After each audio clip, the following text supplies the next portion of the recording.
sur le blog Tester Outdoor.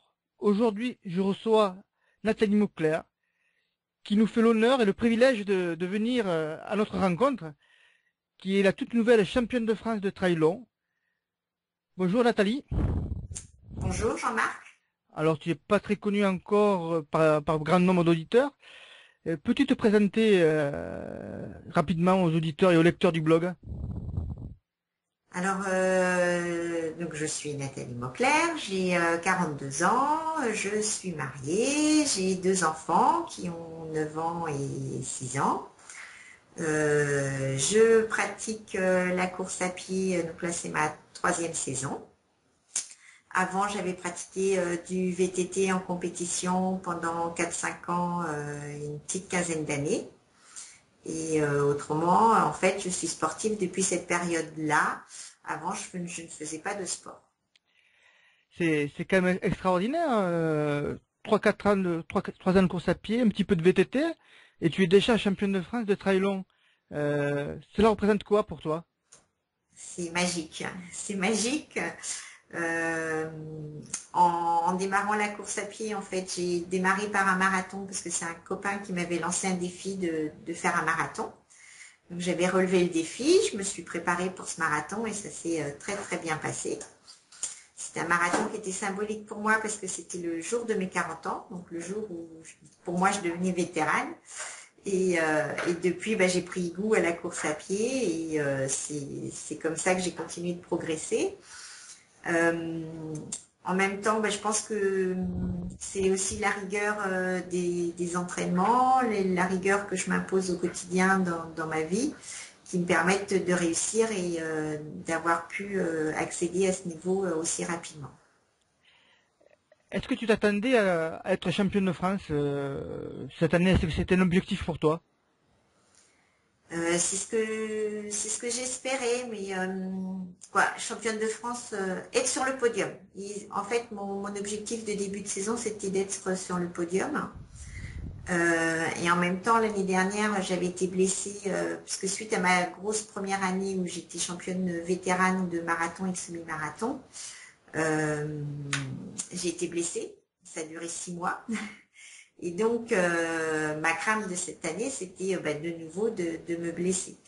Donc, je m'étais dit, si déjà je suis sur le podium, ça sera bien. Donc, la première place, c'est super, quoi. Ah oui, c'est magnifique. Et du coup, est-ce que tu as déjà reçu la coupe ou la médaille, hein, Oui, samedi dernier. samedi dernier? J'en ai eu deux, une en toute catégorie et une en catégorie vétérane. Et il y a eu la Marseillaise? Oui, oui, oui, oui, ça fait toujours chaud au cœur, hein. Donc en fait là, c'était tous les trailers qui étaient réunis sur le podium et on a écouté la Marseillaise tous ensemble.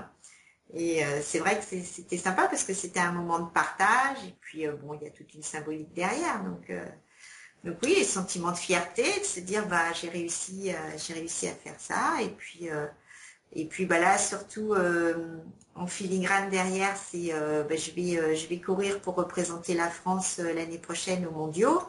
Donc oui, c'est des valeurs importantes et un grand sentiment de fierté, oui. Penses-tu que cela va changer dans ton approche des compétitions? Est-ce que cela va te rendre encore plus exigeante envers toi-même? En fait, grâce aux compétitions de cette année, j'ai aussi appris sur moi, de cette année et de l'année d'avant, puisque on apprend aussi des blessures et des résultats qui sont moins bons. Donc, je pense que oui, je vais aborder les choses un petit peu différemment. J'envisage, mon planning n'est pas fait pour 2013, mais j'aimerais peut-être caler une course internationale avant les mondiaux pour justement mieux connaître le niveau international et mieux préparer les mondiaux. Et puis aussi arriver avec une certaine sérénité, je pense aussi, puisque justement, j'ai aussi l'expérience des différentes préparations que j'ai mis en œuvre pour chaque compétition cette année. Et du coup, voilà, je pense que je vais progresser entre la sérénité et puis un peu de stress encore en passant de la catégorie nationale à la catégorie internationale. Et justement, quand tu vas passer au niveau international, est-ce que tu connais déjà tes futurs adversaires, hein? Je les connais pas toutes, mais bon, j'en ai croisé quelques-unes aux Templiers, puisqu'elles étaient venues courir, puisque les Templiers étaient aussi une manche de la finale du Skyrunning Tour. Donc, je les ai croisées, et puis je les avais aussi croisées à Sierzinal au mois d'août, puisque c'était la compétition du déplacement de l'équipe de France, du trail. Et du coup, j'étais allée courir là-bas. Et donc, c'est vrai que ça change un petit peu la donne puisque on les connaît, je les connais moins bien, je connais moins leurs résultats. Donc, c'est un petit peu plus difficile de me situer avant le départ. Oui, c'est vrai. L'année prochaine, il y a, au niveau du championnat de France, il y a un changement de partenaire au niveau de l'organisation. Du coup, le titre va se jouer à une seule manche au lieu de se jouer en plusieurs étapes comme cette année. Tu en penses quoi? Je pense qu'initialement c'était une bonne idée puisque c'est bien de pouvoir d'avoir une manche où au moins tout le monde sera présent, quoi. C'est ce qu'on peut espérer sur la manche du championnat de France. Je regrette un peu que le TTN soit encore sur autant de manches parce qu'en fait cette année par exemple avec Fiona, puisque c'était ma principale rivale, Fiona Porte, on s'est croisés on a fait 4 courses où on était au départ, 3 ou 4 courses où on était ensemble au départ. Mais après, vu qu'il y a 7 compétitions en fait, et qu'il faut en choisir 3 pour l'année prochaine, et cette année il fallait en choisir 4. En fait, on n'a pas vraiment, qu'on n'a pas tout le temps couru ensemble. Donc, moi, j'aurais espéré que le TTN soit sur un nombre de manches plus réduit pour qu'il y ait plus de confrontation entre les athlètes. D'accord. Mais est-ce que pour toi, ça représente un avantage ou un handicap que cela va se jouer sur une seule manche?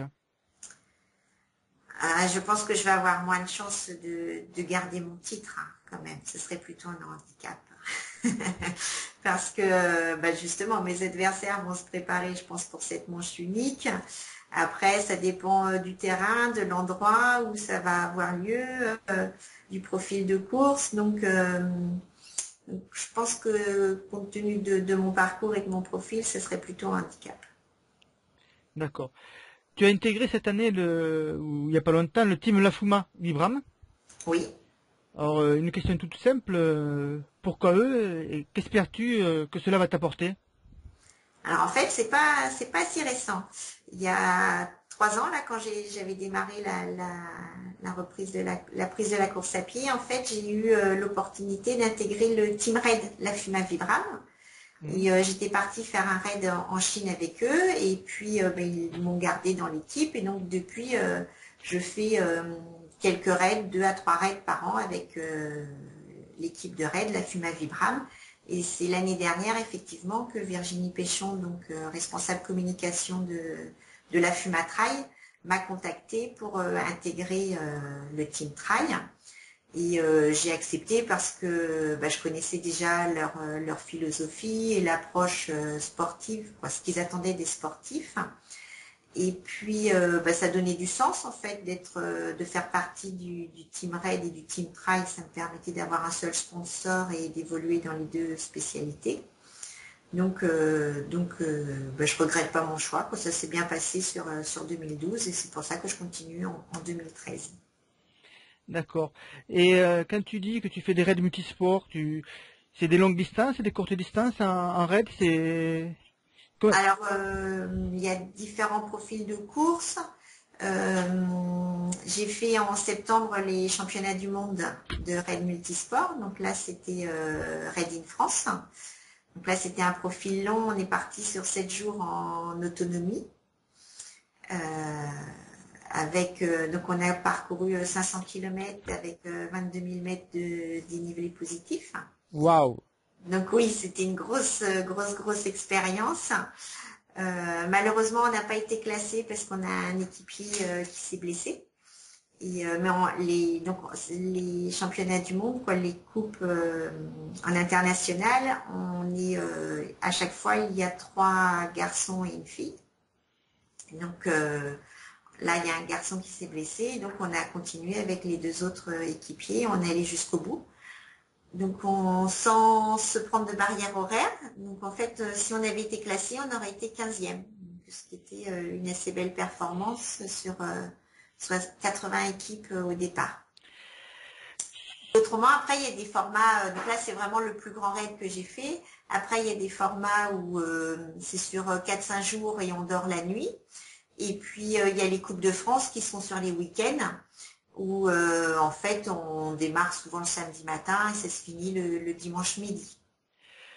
À chaque fois, il y a du VTT, de la course à pied, du canoë, et puis après des activités annexes, des descentes en rappel, de la spéléo, du roller, des choses comme ça.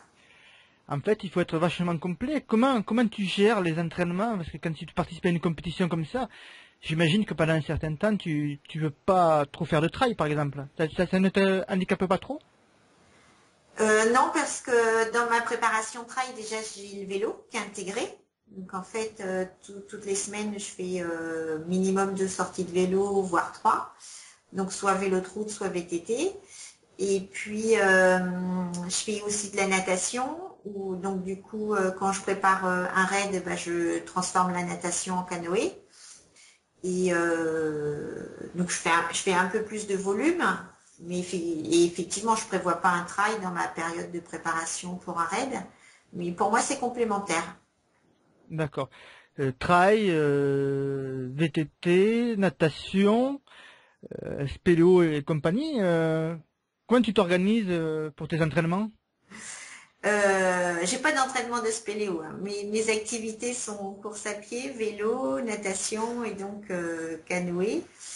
Euh, En fait, je fais 10 à 15 heures de sport actif par semaine. Et puis après, j'ai 5 heures que je consacre à de la récupération, massage, étirement, renforcement musculaire.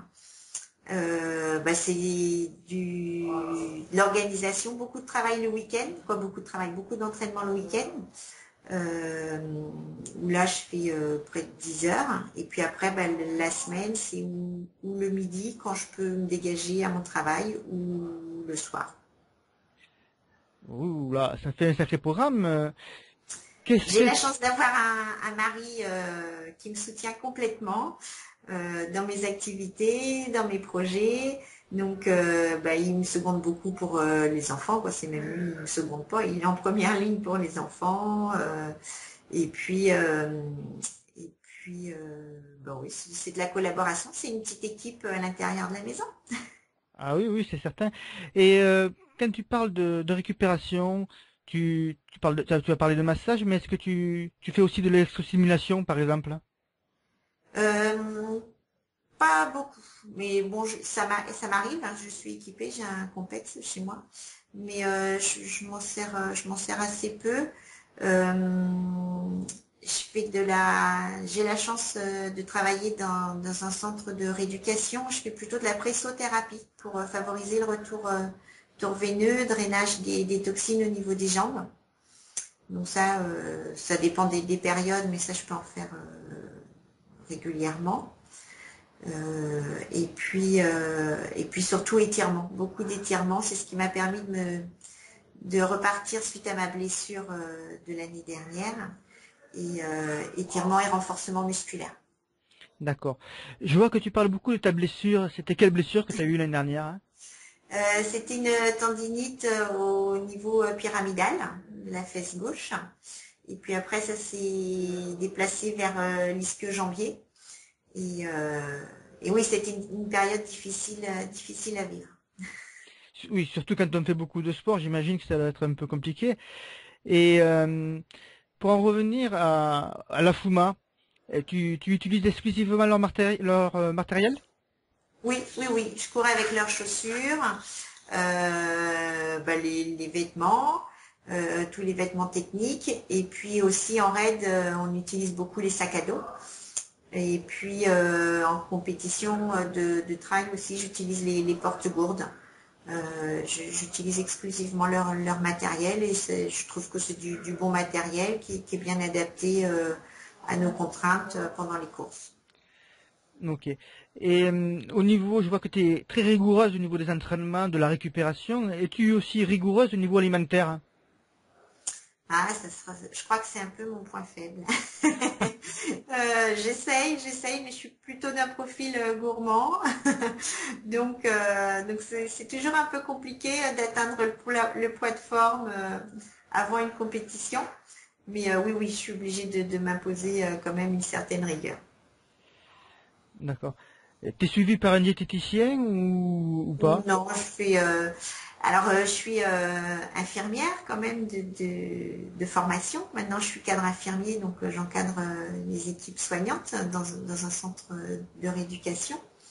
Et tout, quoi, ma formation initiale d'infirmière me permet quand même d'avoir des connaissances et puis j'approfondis par mes lectures et puis par le partage avec les autres trailers et puis aussi avec Oversteam qui est aussi un de mes sponsors au niveau nutritif. D'accord. Donc ça veut dire que tu utilises les gels, les barres au Versim. Donc en fait, j'utilise essentiellement des barres pendant les compétitions et D'ac- puis les boissons d'hydratation. D'accord. Et donc, pour en revenir à à la future année 2013, euh, tu as parlé des championnats du monde qui seront ton principal objectif. Quels seront tes autres objectifs?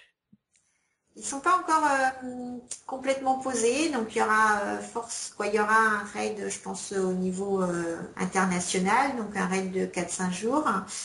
Et puis après, je sais pas encore. C'est pas encore planifié vraiment. Donc oui, je voudrais aussi caler une compétition internationale donc avant les championnats du monde. Et puis après, il y aura un ou deux trails pardon, de préparation au niveau national, mais j'ai pas encore bien établi mon calendrier. D'accord. Quelle est les principales différences entre le trail et le raid multisport? Euh, en raid, ce sont des activités qui sont plus longues dans le temps, dans la durée. Donc, du coup, on peut pas être à fond tout le temps. Il y a forcément des moments où on est plus bas au niveau du rythme cardiaque. On ne peut pas tenir une fréquence cardiaque trop élevée tout le temps. Donc c'est un rythme inférieur, je dirais, au niveau de l'activité physique. Mais par contre, ça me permet de travailler mon mental, parce que du coup, il faut tenir longtemps, faut pas se décourager, faut courir la nuit, faire du canoë la nuit. Quoi. Bon, il y a tout ce paramètre aussi environnemental qui joue. Sur un trail de même 7 heures ou 8 heures, là du coup l'objectif c'est d'essayer de courir le plus vite possible sur cette durée-là et là c'est vraiment un effort que je considère quand même plus violent. Et en raid multisport, l'entente avec les collègues se passe bien? Ouais, jusque-là, bon, on se connaît un peu à l'extérieur, mais bon, c'est vrai que mes partenaires du team Raid sont surtout dans la région de Valence ou Annecy, donc je les croise essentiellement sur les compétitions. Mais ça s'est toujours bien passé, on s'est toujours bien entendu, on a des réunions téléphoniques de préparation. Et puis quand on part, quand on prend le départ d'une course, on sait qu'on est là pour partager cette compétition ensemble et du coup chacun donne le meilleur de lui-même et ça se passe bien. Très bien. Maintenant, on va passer aux questions des lecteurs, si tu le veux bien. Donc, on va Oui. commencer par une question de Lionel, qui dit: Bonjour Nathalie. Comment articules-tu tes séances spécifiques longues en montagne et tes séances de qualité, dans la mesure où tu te situerais à 2 mois de ton objectif, trail long? Alors en fait, moi je fais pas de sortie en montagne parce qu'en Sarthe c'est plutôt plat. Je fais des sorties longues. Alors en fait, je fais une grosse charge de travail. Donc si j'ai une compétition, donc un trail qui est prévu, les 4 semaines et troisième semaine avant le trail, là ce sont des grosses des grosses semaines avec du volume et puis de l'intensité. Donc ce sont des grosses semaines de travail. Les semaines qui précèdent, bah, je dirais que ce sont des semaines normales pour moi d'entraînement. En général, j'essaie de faire 2 sorties de vélo dans la semaine. Il y a au moins une fois de la natation aussi. Après, je fais une sortie longue, une sortie de fractionné court, une sortie de fractionné long. Globalement, c'est ce que je positionne sur mes semaines.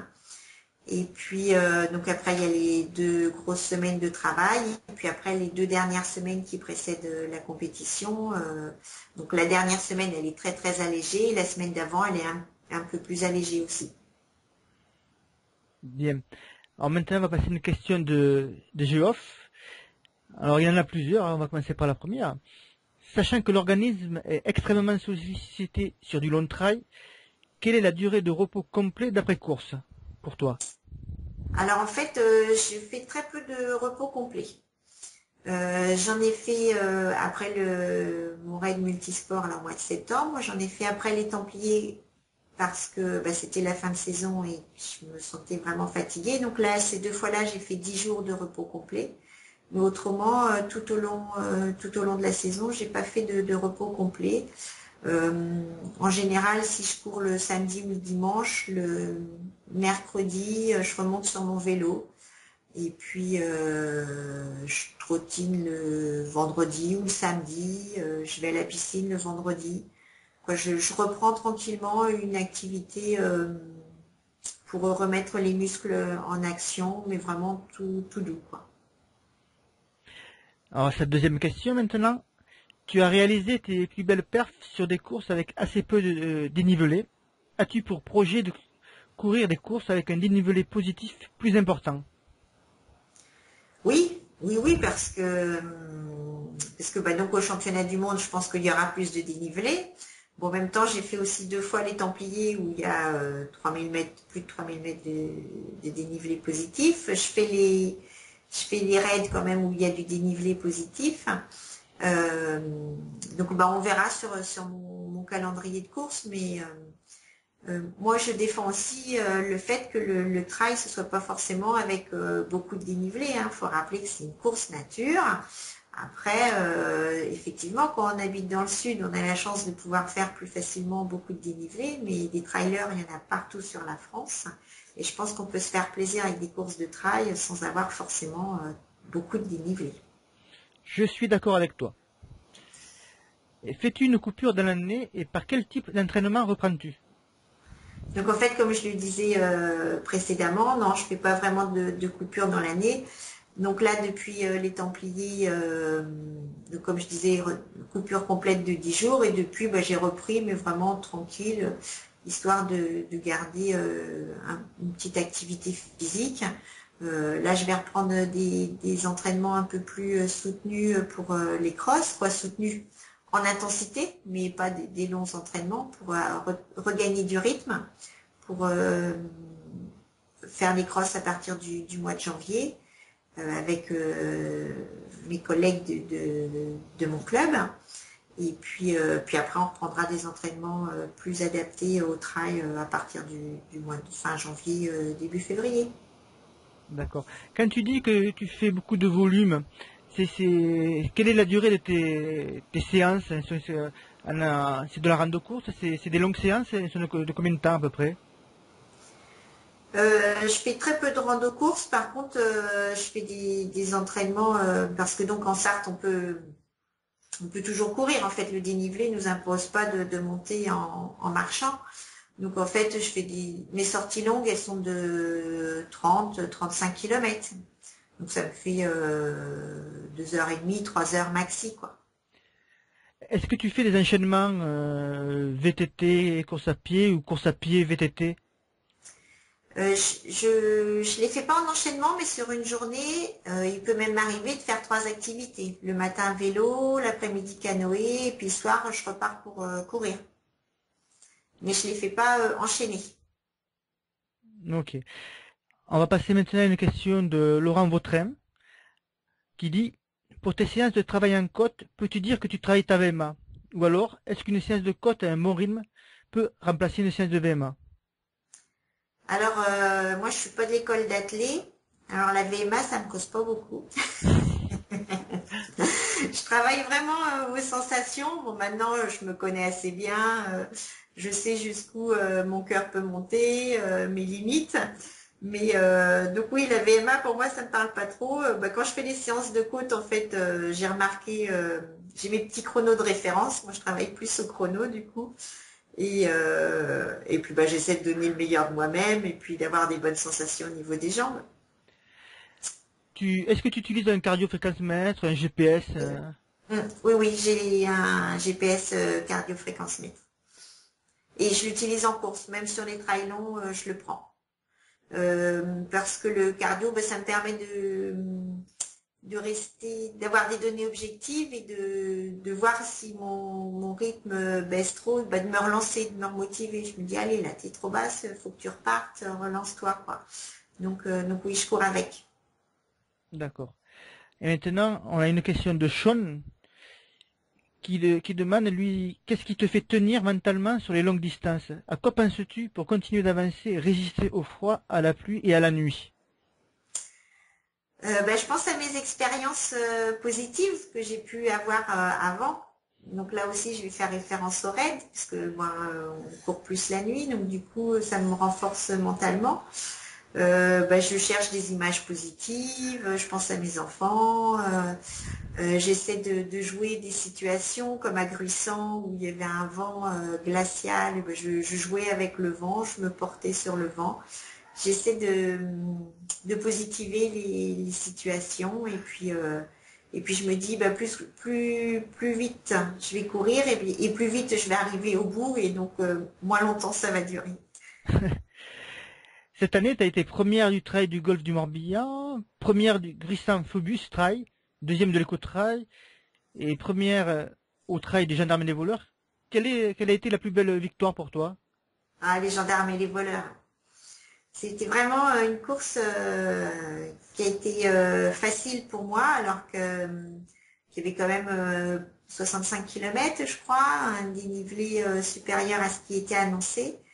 Mais c'est vraiment passé tout seul. Et quand je suis arrivée, en fait, je suis arrivée septième au classement Scratch.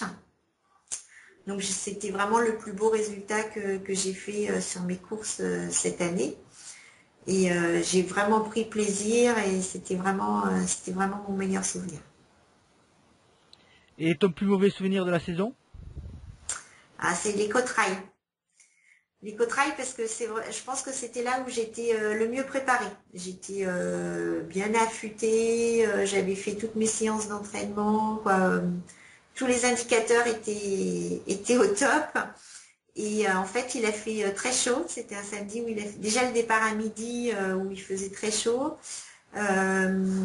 J'ai bu, mais en fait j'étais trop couverte. Je suis partie avec un sac à dos, alors que j'aurais dû partir, je pense, avec la gourde. Donc je me suis déshydratée et les 2 dernières heures de course, c'était vraiment difficile, difficile, difficile. Et là aussi, j'ai retenu la leçon que c'est pas parce qu'on a tout bien fait à l'entraînement, et les petits détails comme l'équipement, comment on s'habille, quoi, tous ces petits détails sont importants et comme quoi la victoire parfois ou l'échec tient un peu de choses. Quand tu prépares une course, est-ce que tu regardes le profil de la course, le dénivelé, les endroits où tu vas passer? Est-ce que tu fais des reconnaissances? Alors je fais jamais de reconnaissance parce qu'en général c'est assez loin de chez moi et du coup ça engendre des déplacements importants. Par contre, oui, je regarde le profil de la course, je regarde où il y a les ravitaillements, puisqu'en fait, c'est mon mari qui me fait les ravitaillements. Donc, souvent, quand la compétition est le samedi soir ou le dimanche matin, on prend la route le vendredi. Comme ça, le samedi, on va repérer les endroits de ravitaillement. Donc, moi, ça me permet aussi de visualiser. En fait, je découpe la course en différentes étapes. Et je sais qu'à ces étapes, je croiserai mon mari, j'arriverai à tel endroit. Et je coupe aussi le parcours en différentes étapes. Je sais qu'il y a des montées à cet endroit-là, que ça descendra à cet endroit-là. Même si j'ai pas reconnu physiquement, je connais le parcours. quelles sont les courses que tu aimerais faire, l'UTMB, le Grand Raid de la Réunion? Est-ce que ce sont des courses qui t'attirent, des formats de courses qui te plairaient de faire? Je commence à regarder. Je commence à regarder. Jusque-là, je me disais que c'était courir pendant trop longtemps. Et puis là, je me dis, bon, maintenant, avec tout ce que j'ai fait, je pense que je devrais être plus aguerrie. Et l'UTMB, peut-être pas encore. Je regarde un peu le côté exotique du Grand Raid.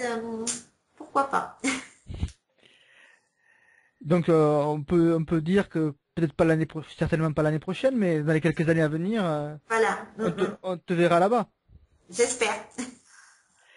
Et voilà, donc l'interview est en train de s'achever. Un petit mot pour la fin, Nathalie? Eh bien, bien, je suis contente d'avoir participé à cette interview. Et puis, ben, comme je le disais en tout début d'introduction, pour moi, cette notoriété est tout à fait nouvelle. Donc, ben, je prends plaisir dans toutes ces nouvelles expériences. Et ben, j'espère pouvoir promouvoir encore cette image du trail pendant quelques années. Et ce serait très bien. Et puis, on te félicite pour ton titre, en espérant qu'il y en ait d'autres et qu'au championnat du monde, tu fasses une superbe performance pour la France. Ouais, ouais, j'espère aussi quoi. Là, on y va plus, je pense pour moi, j'y vais plus pour l'équipe, être un bon élément dans l'équipe. Et si on pouvait tirer notre épingle du jeu et revenir là aussi comme mes collègues, je vais dire, l'ont fait il y a 2 ans avec une médaille d'or par équipe, ça serait super. Ah, c'est vrai qu'ils ont placé la barre assez haute, hein. Oui, tout à fait. Et puis, bah, Maud reste une référence pour moi, hein. Donc, je suis fière de partir avec elle. Et puis oui, on s'est croisés quelques fois, d'échanger, de l'avoir comme coéquipière dans l'équipe, c'est vraiment super. Ainsi que bah, toutes les autres filles qui sont dans l'équipe. Ok, c'est parfait, Nathalie. Je te remercie pour cette interview. Merci à toi. Et voilà, c'est la fin de cette interview. J'espère qu'il vous a plu. N'hésitez pas à le partager sur Twitter ou sur Facebook. Et je vous dis à très vite sur Tester Outdoor.